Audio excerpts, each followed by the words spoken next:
All right, ladies and gentlemen, with that, let's now put the spotlight on Noida-based drone startup Raphe mPhibr. In fact, this company has raised a whopping $100 million.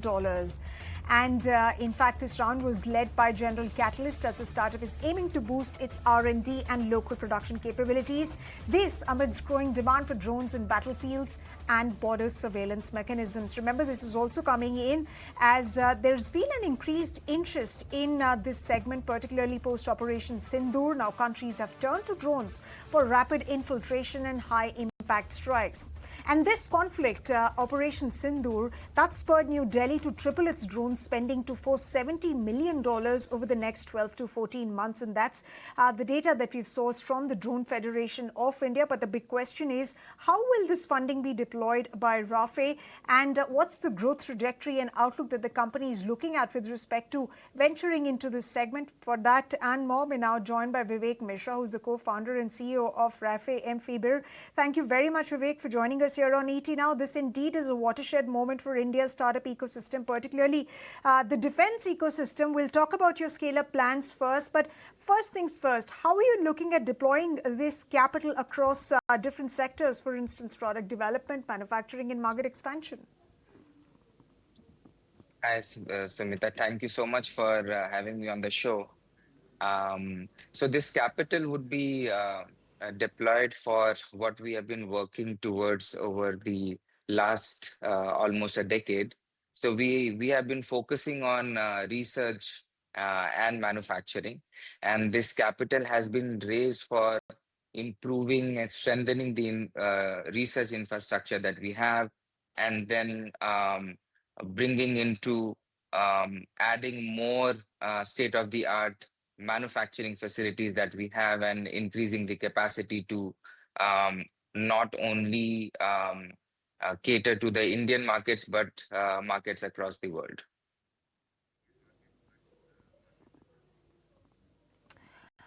Right. And, you started off in 2016, but what exactly led you to venture into this space, and which categories are you presently operating? And if you could tell us a bit about your startup to all our viewers who are watching. So we conceptualized the idea back in 2016 when me and my brother were studying in the US. We always wanted to come back and contribute towards the research, development, and manufacturing in India. And we have complementary skill sets when it comes to technical things. I look after electronics, controls, and robotics kind of things. And my brother looks after mechanical, aerospace, and mechanical side of things. So aerial platforms were something which were at nascent stage that time, and we wanted to support Indian ecosystem, Indian aerospace, defense, and deep tech ecosystem from the day one. And this is what I would say forced us to come back here and start something wherein we could contribute directly to the growth of India and help our users. Right. Vivek, you mentioned about investing into the R&D ecosystem, into the manufacturing ecosystem. So when it comes to production, which segments will you be focusing on, and which of these will be your priority areas? So we have been focusing on aerospace and defense sectors primarily, and the focus will still remain, wherein we are targeting towards R&D and manufacturing of subsystems. And these subsystems are niche and state-of-the-art subsystems which can be used to cater to aerospace, defense, and deep tech sectors that we are focusing on. Until now, we have designed and manufactured aerial platforms which have been primarily unmanned, and the target is to go towards the user needs, which we have been focusing on from long back. Whatever is required by the Indian security forces, we are in constant touch with them. We make sure that we are developing products which makes their life easy, not only day-to-day lives, but also when it comes to emergency situations. And the vision and the goal is to keep moving forward towards fulfilling those goals. All right. In fact, Vivek, let's also talk about the fact that some of your drones actually participated in live combat during Operation Sindoor. So, when we speak about deliveries, what's the scale essentially that you're looking at catering to the various clients that you have over the next few months? So we have been working on scaling up as far as the manufacturing is concerned from last 1.5 years. And as we speak, we have been able to set up uh, not only research, but also scale up the manufacturing facility where we can deliver more than 2,000 UAVs in a year for a particular category. The complication here is that we have more than 10 products which cater to varied applications as required by our users. And product-wise, we are able to, after this expansion, which has concluded last month, we are able to provide more than 2,000 or 2,500 UAVs in every category. All right, so 2,000 to 2,500 UAVs is essentially the target that you have, or these are the production requirements that you are fulfilling currently. And of course, there is hope that these will be scaled further. But Vivek, how do you really see your role evolving in the global defense ecosystem, and how are you addressing those needs? Are you looking at addressing those needs that are emanating from the global ecosystem, global military ecosystem, given the fact that, conflicts are on the rise? Meanwhile, at the same time, we're looking at an industry, we're looking at a sector, startup sector, which is looking at making for the world.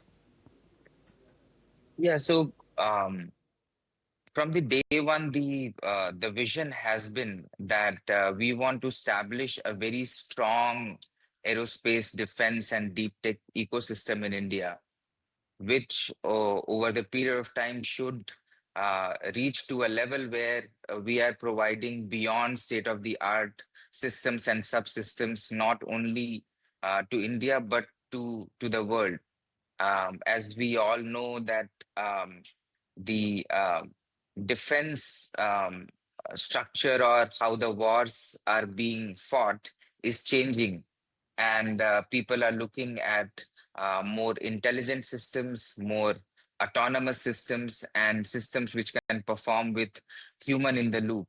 And we are working towards the same ecosystem strengthening, and we are collaborating with multiple partners, be it Indian partners, be it partners from abroad, wherein we share the goal of strengthening this ecosystem and moving towards what India and world requires over the next 5, 10, 15 years.